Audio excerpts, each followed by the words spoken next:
مبدئيا يعني لا قدر الشهاده ولا قدر ده ولا قدر يعني مهما قلنا في حقه، لكن شيء الى حد ما مميز. استاذ عميد بدر.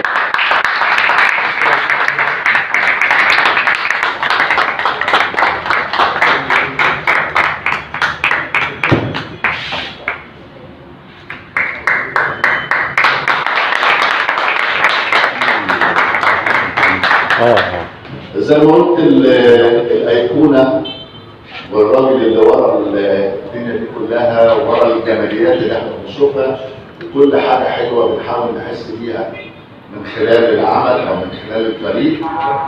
الفنان، الشاعر، الاستاذ، المصور، الصحفي، الاعلامي، كل فنان والله.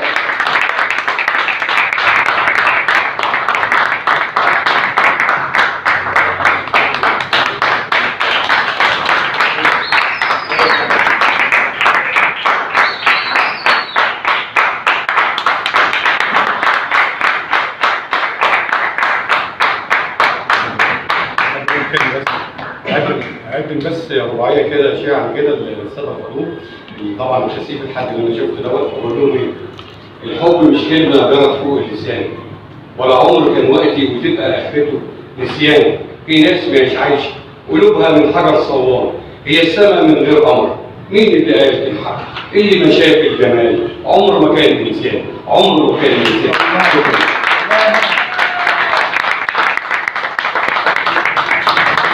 أنا بشكركم جميعا، شكرا لكم وشكرا